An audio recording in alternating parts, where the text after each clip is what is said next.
Assalamu alaikum students, my name is Babar Gulab and I am your biology teacher of grade 9th. Today we will discuss facilitated diffusion and osmosis. To understand this concept, let's move towards the whiteboard. Students, आज के lecture में हम बात करेंगे facilitated diffusion की और osmosis की। ये आज का हमारा टॉपिक है। स्टूडेंट्स, प्रीवियस लेक्चर में हमने एक्सप्लेन किया था डिफ्यूजन को। हमने कहा डिफ्यूजन जो है वो मॉलिक्यूल्स की मूवमेंट है from area of high concentration to area of low concentration along the concentration gradient. साथ ही साथ हमने डिफ्यूजन को डिफरेंट एग्जांपल्स की हेल्प से भी अंडरस्टैंड किया था। लाइक हमने एग्जांपल की थी फिशेस के गिल्स में जो ऑक्सीजन है वो किस तरह से डिफ्यूज़ करती है। फिर हमने कहा मेम्ब्रेन्स के थ्रू जो ग्लूकोज मॉलिक्यूल्स हैं वो किस तरह डिफ्यूज़ करते हैं। हमने साथ ही साथ बात की कि जो ह्यूमंस में गैसेस एक्सचेंज है वो भी कैसे होता है, या इन शॉर्ट हम कहें कि जितने भी मॉलिक्यूल्स हैं वो डिफ्यूजन के थ्रू किस तरह से मूव करते हैं, इसको हमने एक्सप्लेन किया था। हमने कहा था कि डिफ्यूजन जो है वो एक पैसिव ट्रांसपोर्ट है क्योंकि इसमें एनर्जी जो है वो रिक्वायर नहीं होती। अब हम देखते हैं फैसिलिटेटेड डिफ्यूजन को। फैसिलिटेटेड डिफ्यूजन जो है इसकी अगर हम डेफिनेशन देखें, हम कहते हैं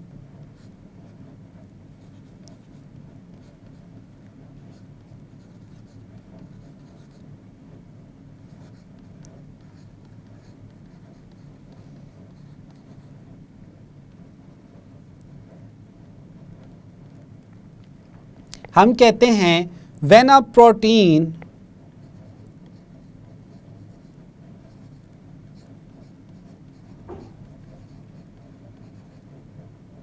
when a transport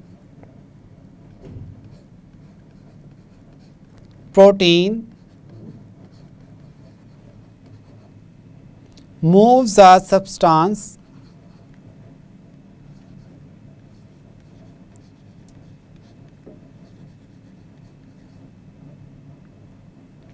from higher to lower concentration.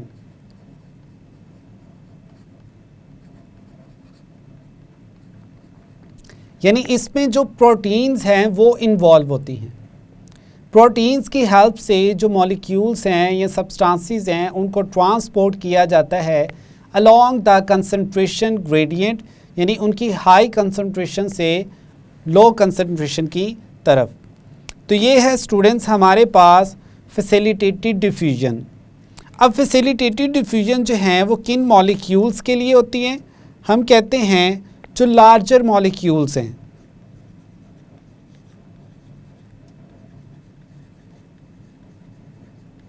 वो मॉलिक्यूल जो सिंपल डिफ्यूजन के थ्रू सेल मेम्ब्रेन को क्रॉस नहीं कर सकते। फिर नेक्स्ट हम कहते हैं कि जो फैसिलिटेटेड डिफ्यूजन है इसमें एनर्जी रिक्वायर नहीं होती।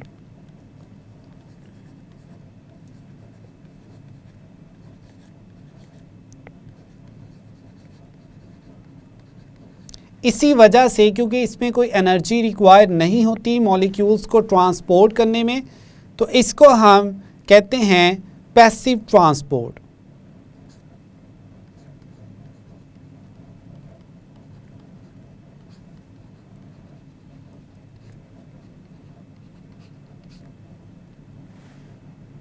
अब नेक्स्ट स्टूडेंट्स हम इमेज की हेल्प से जो हमारे पास फैसिलिटेटेड डिफ्यूजन है इसको हम एक्सप्लेन करते हैं। इस इमेज में हमारे पास डिफरेंट प्रोटीन्स प्रेजेंट हैं और साथ ही साथ हम इनका कंपैरिजन कर लेंगे, यानी इस ट्रांसपोर्ट का सिंपल डिफ्यूजन के साथ। यहाँ पर जो मॉलिक्यूल्स हैं जो कि ग्लूकोज हैं, ये हमारे पास मेम्ब्रेन है। कौन सी मेम्ब्रेन? Cell membrane. हम कहते हैं ये आउटसाइड है,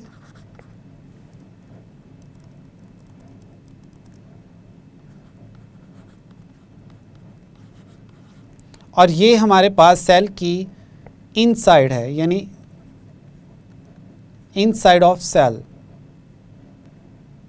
अब ये जो ग्लूकोज के मॉलिक्यूल्स हैं ये सिंपली डिफ्यूज़ करके अपनी हाई कंसंट्रेशन से लो कंसंट्रेशन की तरफ मूव कर जाते हैं और मेम्ब्रेन को क्रॉस कर लेते हैं। इसको हम कहते हैं डिफ्यूजन।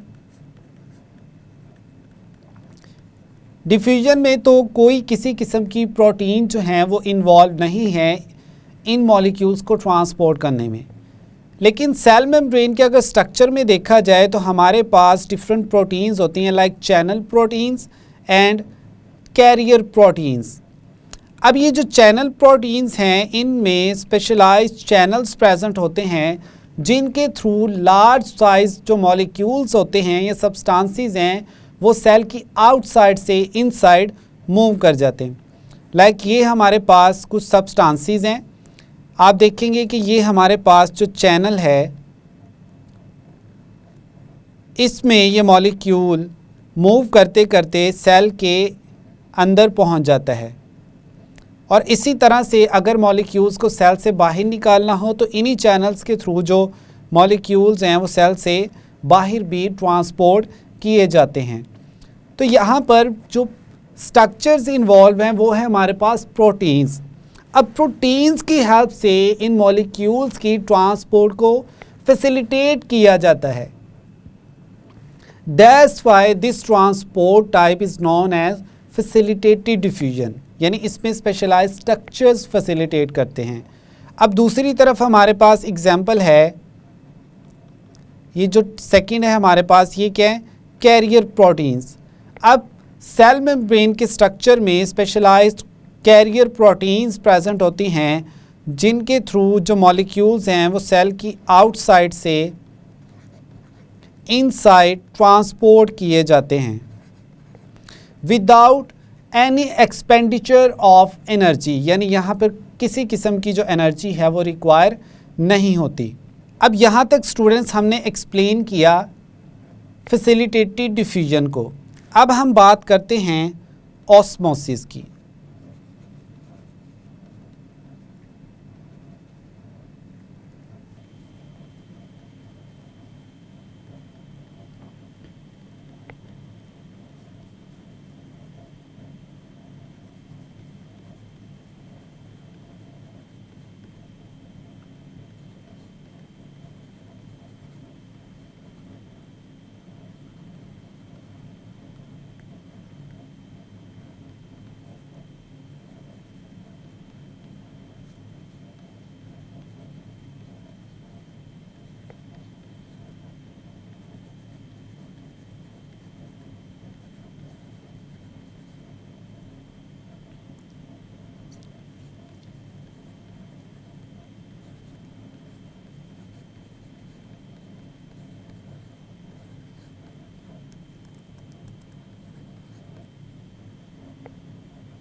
ऑस्मोसिस को स्टूडेंट्स हम डिफ़ाइन करते हैं, osmosis is the movement of water, यानी वाटर की मूवमेंट है across a semi permeable membrane.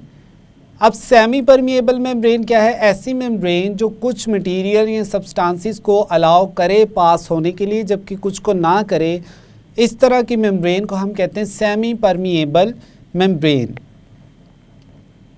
from a solution of lesser solute concentration to a solution of higher solute concentration।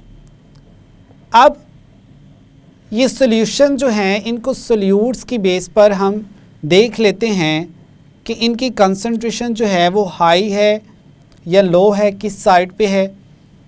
अब हमारे पास एक और टर्म है जिसको हम कहते हैं टॉनिसिटी ऑफ सॉल्यूशंस।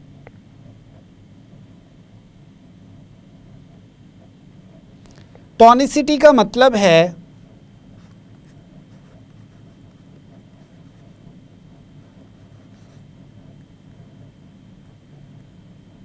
कि किसी भी सॉल्यूशन में जो सॉल्ट्स की कंसंट्रेशन है वो कितनी है।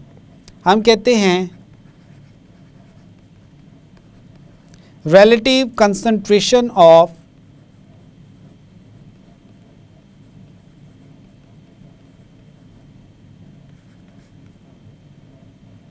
solutes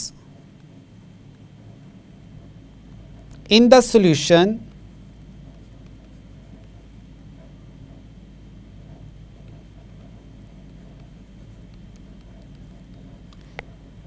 is known as tonicity। अब ये हमारे पास एक वाटर जार है। अगर इसमें हम देखें तो हमारे पास ये वाटर है, साथ ही साथ इसमें हमारे पास कुछ मॉलिक्यूल्स भी प्रेजेंट हैं। लाइक यहाँ पर अगर हम रिप्रेजेंट करें, हम कह लेते हैं कि ये सॉल्ट्स मॉलिक्यूल्स हैं। अब स्टूडेंट्स अगर आप इनको कंपेयर करें तो आपको क्लियरली नज़र आ रहा है कि किस साइड पे इन सॉल्ट्स मॉलिक्यूल्स की या सब्सटेंसेस की जो कंसंट्रेशन है वो ज़्यादा है। इस साइड पे हमारे पास जो इनकी अमाउंट है वो क्या है, हायर है। यानी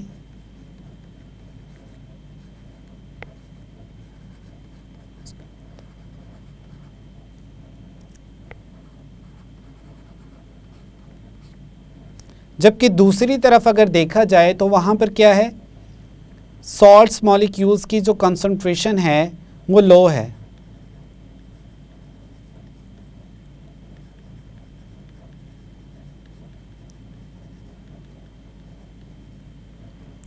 अब जो वाटर है वो मूव करेगा किस तरफ, जहाँ पर सॉल्ट्स की कंसंट्रेशन ज़्यादा है। लाइक ये हमारे पास वाटर मॉलिक्यूल्स हैं तो ये इस तरफ मूव करेंगे जहाँ पर सॉल्ट्स की कंसंट्रेशन क्या है, हाई है। अब इस तरह के सॉल्यूशंस को जिसमें सॉल्ट्स की कंसंट्रेशन ज़्यादा हो उसको हम कहते हैं कंसंट्रेटेड सॉल्यूशंस।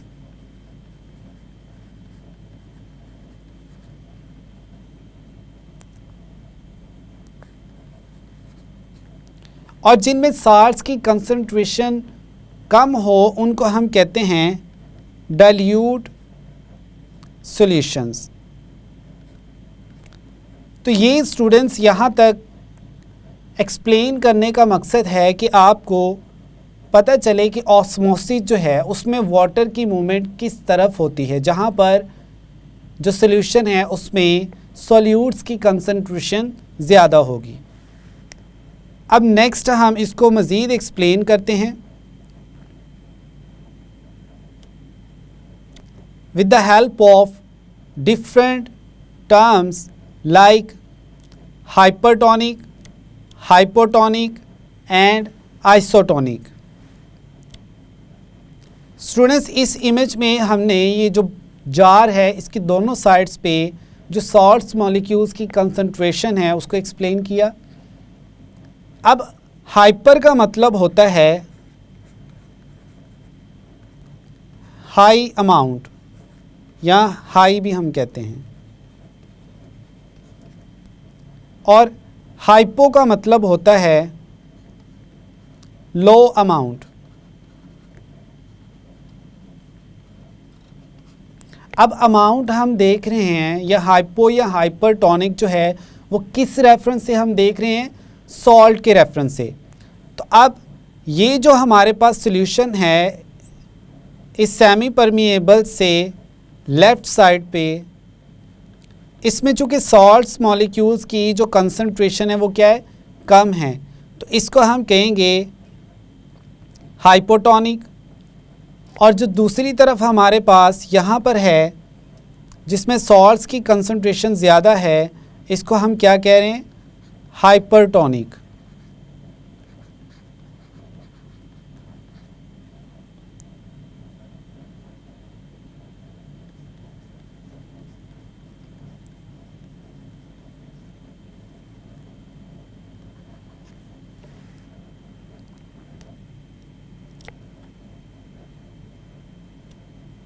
अब ये जो हमारे पास स्टूडेंट्स जार है, इसमें जो सॉल्ट्स हैं और वाटर्स हैं वो इक्वली मॉलिक्यूल्स डिस्ट्रीब्यूट हुए पड़े हैं। अगर आप देखें तो ये जो सॉल्ट्स मॉलिक्यूल्स हैं,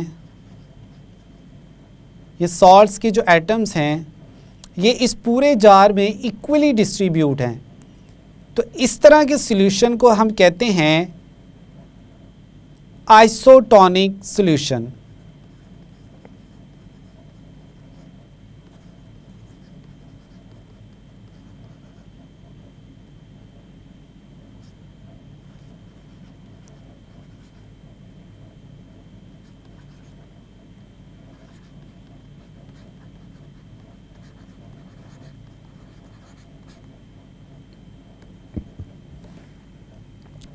अब इन तीनों टर्म्स को हम अगेन देख लेते हैं। हमने कहा हाइपरटोनिक,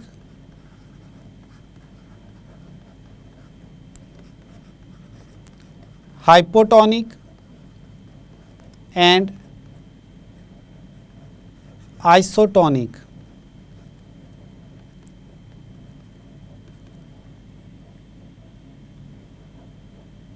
हाइपरटोनिक में हम कहते हैं relatively more solutes,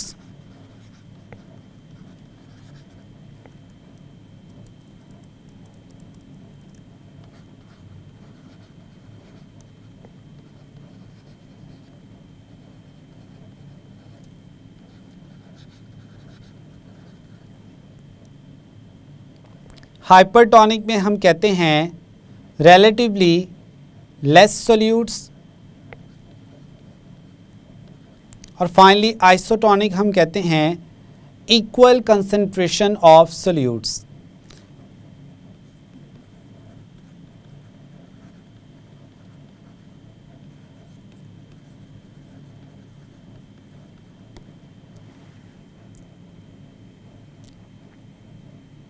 अब यहाँ पर इस इमेज में स्टूडेंट्स हम देख सकते हैं कि जो वाटर मॉलिक्यूल्स हैं उनकी मूवमेंट को, इस साइड पे जो सॉल्ट्स हैं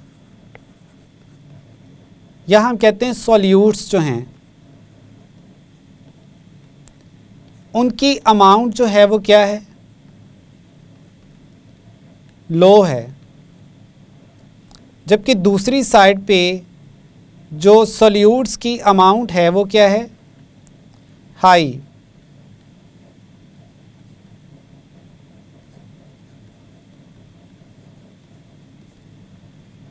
अब नेक्स्ट आप देख सकते हैं कि जो वाटर था, वाटर लेवल वो लेफ़्ट साइड पे डिक्रीज़ कर गया, क्योंकि वाटर यहाँ से जो था वो किस तरफ मूव कर गया, जहाँ पर सॉल्ट्स की कंसंट्रेशन क्या है, हाई है। तो इस फिनोमिना को हम कहते हैं ऑस्मोसिस। लेकिन साथ ही साथ हमने बात की थी कि जो वाटर मॉलिक्यूल्स की मूवमेंट है वो across a semi permeable membrane होगी।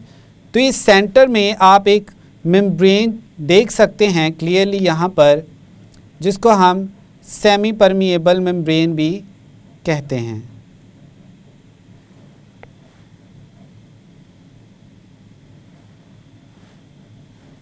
इमेज में आप इसको क्लियरली देख सकते हैं। अब ये जो मेम्ब्रेन है इसमें पोर्स प्रेजेंट है। इन पोर्स के थ्रू जो है वाटर मॉलिक्यूल्स क्रॉस कर सकते हैं इजीली। यहाँ तक स्टूडेंट्स हमारा था आज का कॉन्सेप्ट, जिसमें हमने फैसिलिटेटेड डिफ्यूजन को और साथ ही साथ ऑस्मोसिस को एक्सप्लेन किया। फिर हमने ऑस्मोसिस में हाइपोटोनिक और आइसोटोनिक जो सॉल्यूशंस हैं उनको with the help of image understand किया। तो यहाँ तक आज का जो हमारा लेक्चर था वो कंप्लीट हुआ। स्टूडेंट्स, आज के लेक्चर में हमने एक्सप्लेन किया फैसिलिटेटेड डिफ्यूजन को और साथ ही साथ हमने बात की ऑस्मोसिस की। फैसिलिटेटेड डिफ्यूजन के बारे में हमने कहा ये एक पैसिव ट्रांसपोर्ट है क्योंकि इसमें एनर्जी जो है वो रिक्वायर नहीं होती। फिर हमने एक्सप्लेन किया ऑस्मोसिस को, जिसमें हमने डिफरेंट जो इन्वायरमेंट्स हैं like hypertonic, hypotonic and isotonic, और या हम कह सकते हैं कि डिफरेंट जो सॉल्यूशंस हैं उनको एक्सप्लेन किया। I hope now you have a clear idea about facilitated diffusion and osmosis. मिलते हैं नेक्स्ट लेक्चर में। अल्लाह हाफिज़।